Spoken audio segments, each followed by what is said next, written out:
ప్రజలు మౌనంగా కనిపించిన అవసరం వచ్చినప్పుడు చరిత్రని మార్చగలరని మరోమారు నిరూపించిన సందర్భం అది.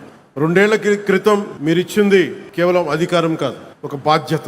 ఆ బాధ్యతని గుర్తుంచుకుంటేనే ఈరోజు మీ ముందుకు వచ్చాం. ఈ చారిత్రక విజయానికి కారణమైన ప్రతి కార్యకర్తకి, ప్రతి నాయకుడికి, ప్రతి మహిళకి, ప్రతి రైతుకి, ప్రతి యువకుడికి నా హృదయపూర్వక కృతజ్ఞతలు. ఈ విజయం కేవలం తెలుగుదేశం పార్టీదో, భారతీయ జనతా పార్టీదో, జనసేన పార్టీదో కాదు, ప్రజల విజయం ఇది. చాలా మంది వివిధ రకాలుగా విమర్శించారు, కానీ మేము 21 సీట్లతో రాజీ పడలేదు.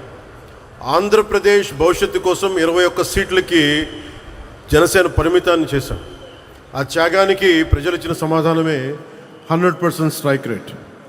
2 ఏళ్ల క్రితం మేము ఇచ్చిన హామీలు ఈరోజు ఒక్కొక్కటిగా ఆచరణలో కనిపిస్తున్నాయి. పెరిగిన వృద్ధాప్య పెన్షన్లు, మహిళలకి ఆర్థిక భరోసా, ఉచిత గ్యాస్ సిలిండర్లు, మహిళలకి ఉచిత బస్సు, రైతులకి అండా, అన్నా క్యాంటీన్లు, విద్యకి ప్రాధాన్యత, యువతకు ఉపాధి అవకాశాలు. మేము చెప్పింది ప్రతిదీ ఆచరించి బలంగా ముందుకు తీసుకెళ్తాం. నా శాఖల విషయానికి వస్తే మహాత్మా గాంధీ కలలుగన్న గ్రామ స్వరాజ్యం, పండిట్ దీన్ దయాళ్ ఉపాధ్యాయ ప్రతిపాదించిన అంత్యోదయ సిద్ధాంతం, లాస్ట్ మైల్ గవర్నెన్స్, ఇది అహంకారం విధ్వంసంపై ప్రజాస్వామ్యం సాధించిన విజయం. ఈ కూటమి ఆంధ్రప్రదేశ్ పునర్నిర్మాణం కోసం ఏర్పడిన కూటమి. ఈ కూటమి అధికారాన్ని పంచుకోవడానికి కాకుండా బాధ్యతని పంచుకోవడానికి ఏర్పడింది. దేశానికి ప్రధానమంత్రి శ్రీ నరేంద్ర మోదీ గారి దూరదృష్టి, రాష్ట్రానికి ముఖ్యమంత్రి శ్రీ నారా చంద్రబాబు నాయుడు గారి అనుభవం, ప్రజల ఆకాంక్షలను ప్రతిబింబించే జనసేన సంకల్పం, ఈ 3 శక్తులు కలిసినప్పుడే ఆంధ్రప్రదేశ్ పునర్నిర్మాణానికి బలమైన పునాది ఏర్పడింది.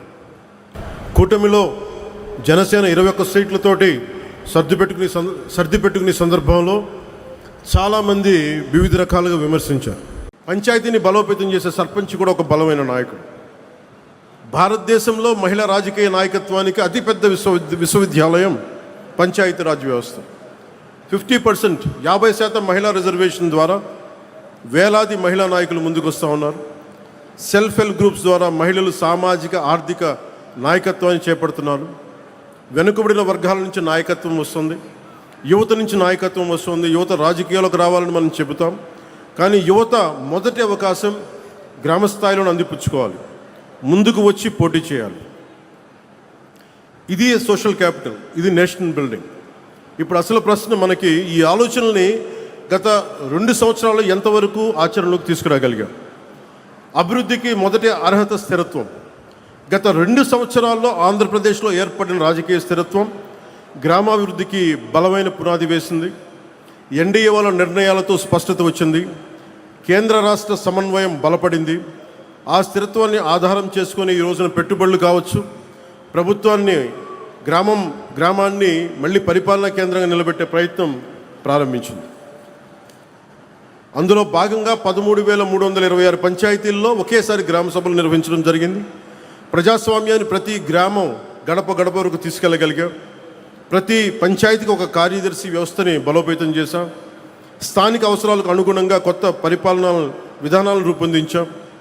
గ్రామ పంచాయతీల పరిపాలనా సామర్థ్యాన్ని బలోపేతం చేశాం.